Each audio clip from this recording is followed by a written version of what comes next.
At you with another video again finally. Today we're just going to be kind of going over like what I like to use when I'm out fishing, going over a little bit about what we do and like what our goal is when we go fishing, I guess, and a few of our pet peeves that we have as far as being into social media, I guess, and you know, as far as starting out on YouTube. So like I said, my name's Thomas Story with the 8-Weight Mafia. Sorry we haven't been out with another video in a while. Truth is, we've been busy with work, summertime. We don't fish much in the summer. We do a lot of fishing in the spring, fall, winter type months. The summertime's tough. You got the lower water levels, the water's hot. You got, you know, the fish just don't really react to streamers as well for us in the summer. First off, I want to go over the top of the rods that we use in the 8-Weight Mafia. Obviously, they're all 8-weights. So the first two I'll show you is two of my favorites. I don't really have a favorite out of these two, but you got a Scott Sector right there, 9-foot 8-weight, and then you got a G. Loomis Asquith, 9-foot 8-weight. Both of them's good rods. The G. Loomis Asquith has a little softer tip, so I like using it for a lighter style streamers. And then as far as the Scott Sector, I like using it for heavier style streamers. You know, stuff like headbangers, getting them down deep, rough water, when I'm flipping streamers and stuff like that, smaller creeks and rivers like that. So those are those two high-end rods that were very expensive. To tell you the truth, I don't think no rod should be that expensive, but I do like them. This right here is one of my favorite rods for the money. When people ask me how to go about getting into streamer fishing, I always recommend this rod. This is the Echo Boost Blue. And for the money, you cannot beat this rod. It's a 9-foot 8-weight also. Echo Boost Blue 9-foot 8-weight. This rod right here doesn't hurt the wallet. And you can take it out bass fishing, you can take it to any pond, anything you like to do, even trout fishing. I've caught trout on this rod, I've caught bass on this rod. It's a great, tough rod for the money. You really can't beat it. I won't get rid of it. I like having it. So those are my three main rods. I've used three 9-foot, all 8-weight. And 8-weight, you know, a lot of people think 8-weight is overkill.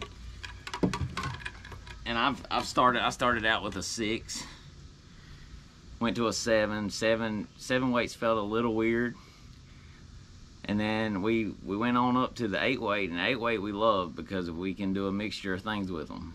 Now, I mean, we like how they feel, we like it for the style of fishing we do, and I'm not saying you can't go out there and catch fish on streamers with 6 and 7 weights. I've done it. I've caught big ones on it, but the weight for what we do and the way them rods feel and how they set up with the reels we use, the line, we like them rods. So they're the name 8-Weight Mafia. Now I'm going to show you a few of the reels we use. This one right here I've wanted my whole life, or since I've started fly fishing. This is a Hatch Iconic 7+. This reel right here is absolutely amazing. I love everything about this reel. I wanted one for the longest time and just got one last year, and I love this thing. This is the reel I use all the time. And then the next reel I use as a kind of a backup style reel is a Nautilus CCF 6 to 8 weight size reel. This reel right here is also another high-end reel that I love. I love the weight of it. This and the Hatch are both on the heavier side of reels, which is something I've grown to like in my reels. I fished a lot of light style reels, and they're okay. I can fish them, but when it comes to the style of fishing I do now, I love the heavier style reels. I feel like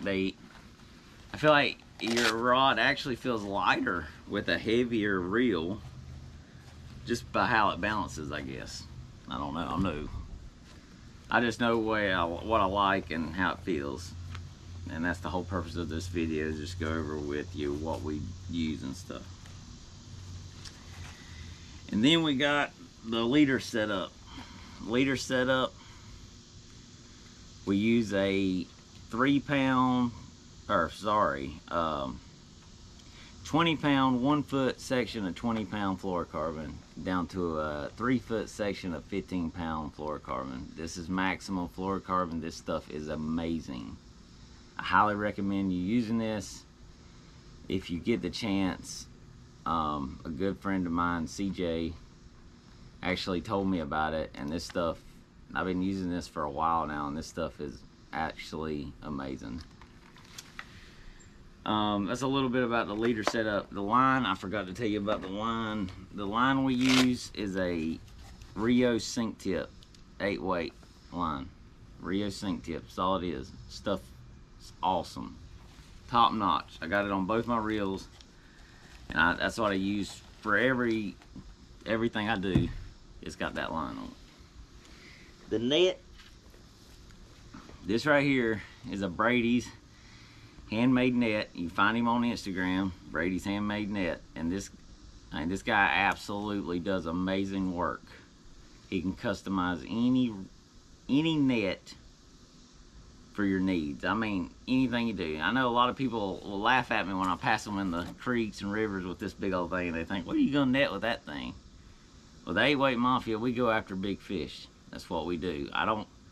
That's another reason I'm probably not going to be out with a lot of videos throughout the year, just because, I mean, we don't catch a lot of fish, to be honest. We go after big wild brown trout. That's what we do. That's what we've done for a long time now. And you don't catch them every time. That's the part of streamer fishing. A lot of people don't like it because you don't catch the fish that a nympher catches. You know, you're a nympher or dry fly fishermen, they all catch more fish than us. But we are after the ones that you remember. We're after the 24+ inch fish. And this net right here, I had him put a measuring tape on it for me. It goes from 1 inch up there to 30 inches down here, which is my dream fish. I want a 30-inch wild brown. He also put that brown trout on there. Guy does an amazing work. I put some big fish in this net. If you're on Instagram, go look him up. He does, I mean, that's the only net I'll have, you know, that's the only net I'll use as long as he makes them. And that one there's lasted me for about going on 4 years now, so this one's doing pretty good. Alright, so the next thing we got up is streamers. And one of our pet peeves, you're going through YouTube and you're looking at fishing videos, and one guy, you'll see a fishing video that is titled "Streamer Fishing for Big Wild Browns," and you know, you start playing the video. 10 minutes into the video, they're finally down at the river, creek, or wherever, and then they get out their streamers, and you're expecting to see something like this. It's a triple dungeon from Gallops Slide In. But instead, you see a woolly booger. I can't show you one because I don't own one. To me, a woolly booger is not a streamer. A woolly booger is a nymph. This is a streamer. That's the difference. I mean, if you want to fish woolly boogers, I don't think nothing's wrong with that. Catch big fish on them. But streamer fishing to me involves this being a streamer. Another reason we throw 8 weights. The size of the baits we're throwing, we're after big fish. So there's that. And then another thing that really gets me a lot of times is streamers, if you order them from big manufacturers, a lot of time, mostly big manufacturers, you'll order say three, I want 3 of these headbangers. I want 3 of them. To me, I want them all to be identical. Every one of them. But then you'll get one of them that looks like this. This is just a for instance, by the way. You'll get one of them that looks like this. No barred in it, and a little chartreuse collar. Now to the fish and to you, it might not make much of a difference. Y'all might think, I don't see how a fish would distinguish one from the other. But if I'm out fishing all day and I'm catching fish on this streamer and I lose it and it's my last one and this is the only other thing I got as a backup, I've lost confidence. Because my confidence, my thinking was, well, maybe it was just on that chartreuse, fish were just really keying in on the chartreuse around the collar of this bait. But like I said, you got to keep fishing. I mean, to a fish, it might not make a difference, but to me, it all matters. Everything matters. The biggest thing about streamer fishing, I believe, though, other than me, as far as I go, I like all my stuff being identical. If I got 3 baits in there that are supposed to be the same, I want them all to be the same. But another big key in streamer fishing is presentation. Last year we went to Montana. We fished 3 or 4 days trying to find fish, and we knew we were around fish, but we weren't getting no bites. The weather was good too, and the water was good, level. So the water level was good. So we were looking into and then Kelly Johnson, another member of the 8-Weight Mafia, he started figuring out that these fish were keying in on eating more towards the top of the water. So we would pitch a streamer out there and burn it back as quick as we could, and that's where the fish would hit. Whereas the first 3 or 4 days we were going, I guess they were keying in more on top, so we were fishing a lot deeper. So when you go out there and go streamer fishing, make sure you try all the different water columns, levels, because they might be feeding in different ones. They might not want something going deep. They might want something coming fast across the top of the water. So, there's that aspect in it. And what we do, what we do every day, or when we get to go fishing, this style of fishing is not easy. A lot of times, if you think we're going fishing and we're going to catch fish, and that ain't the case. Most of the time, it's not the case. We're lucky if we catch 1 fish. A lot of times, we always say if we catch 1 fish 20 inches or over, it was a good day, and that'll be 2 or 3 of us going. So, a lot of people, they'll see a lot of the big fish we catch and they think it's something that we can do every time we go, but that's not the case. You see 1 fish from a fishing trip that happened out of 4 or 5, And then another thing is, one of the things that really upsets me and it gets on my nerves a lot is when people ask where you caught it, what river, what creek, or where. Listen, me, Kelly Johnson, and my dad, Tracy Story, we have all searched for these places for years. We didn't ask nobody. Nobody told us nothing. We hiked every damn mountain in North Carolina trying to find places to fish. I had maps. We were on Google Earth. I mean, just marking places. I mean, a lot of wasted, well, we weren't wasted. We had fun, but a lot of trips went with nothing. I mean, we didn't see a fish. So a lot of work goes into it. So it really gets on my nerves when people ask me where we catch a fish or what river, what creek we caught it out of. I'm not going to tell you. I'm just not going to do it. I mean, I work too hard to find these places, and there ain't no reason why you shouldn't be able to work that hard to find some places of your own. You shouldn't be leaning on me to tell you where to go. And a lot of guys like to ask you to take them fishing. Well, I'm going to tell you right now, if I took 90% of the people fishing that have asked me to go, they would never ask me to go fishing again, ever. Just because we walk, we wade for miles, we're covering water, we don't stop. I mean, it's just an all-day thing of just nothing but wading and casting, wading and casting. And most days, you're lucky if you see a big fish. You're really lucky if you hook into him, and you're extremely lucky as catching him. It's, you know, it's most days we don't see fish, and we're driving 2 hours a day to go fishing.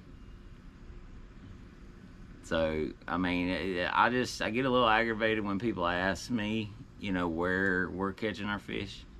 Get on Google Earth, start hiking. I mean, find you places. You're reading elevations, you're reading bodies of water, you're reading how the water, where these fish like to get.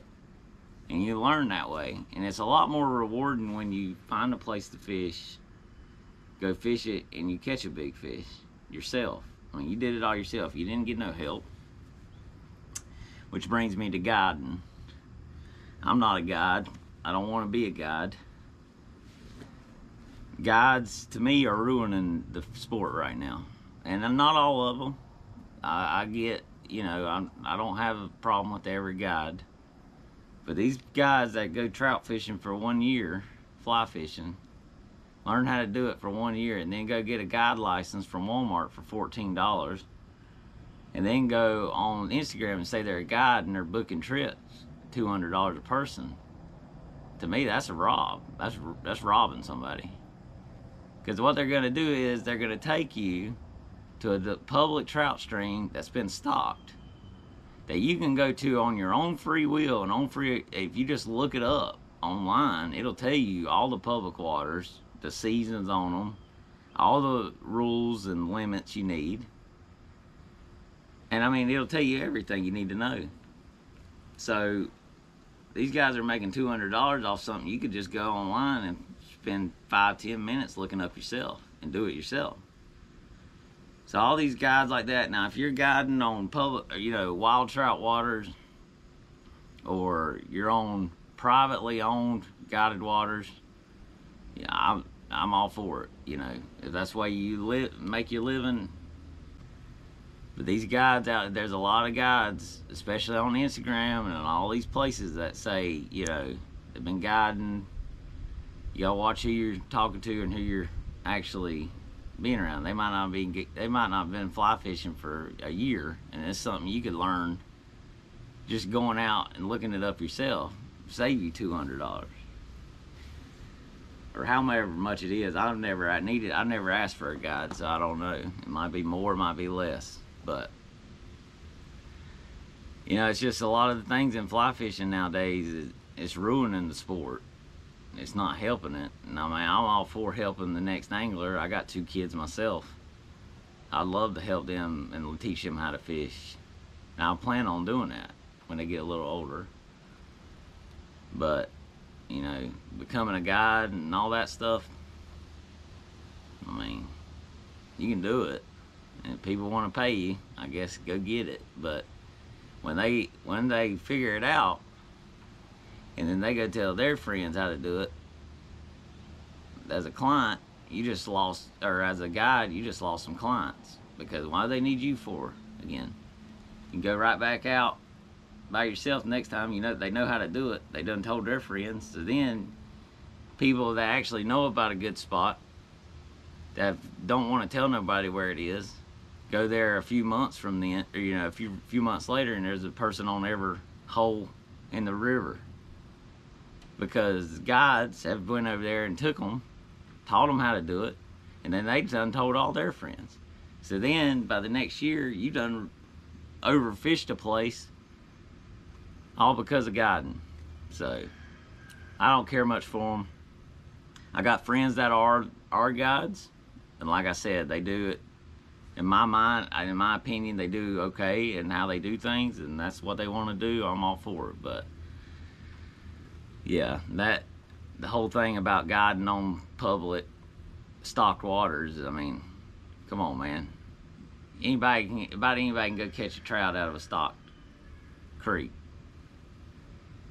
They stock 5,000 of them every month, it seems like. So if you're gonna eat a fish, eat one out of there. Don't go eat a wild brown caught out of a wild trout stream that's 17 inches long. Because what you've done is you just took, a breeder out of there. So they breed. But I'm sorry about the rant I just went on. But that's about all we had to show you today. I just want to kind of explain to you a little bit about what we do. And if you want to like, share, and subscribe, you can. If not, I don't really care. I just do this just to do it. Speak my point of view on it.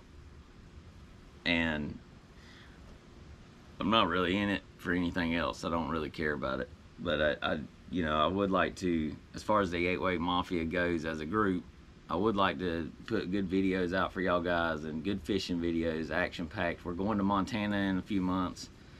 And me and Kelly, I've been talking about doing a 4-part series on our whole trip out there. Got more cameras. Obviously we're better than we were last year because we found a new way that we were catching them last year that worked. So we try it again and should have some more action for y'all this year. But yeah, this is just some of the stuff we use when we go through our everyday fishing trips and stuff. And I just wanted to kind of show y'all. I ain't put a video up in a while and kind of show y'all what we use and stuff like that. But if I hurt your feelings, I'm sorry. I wasn't trying to, but that's just my point of view on the whole thing. Hope y'all have a good day, and I'll see you on the next one.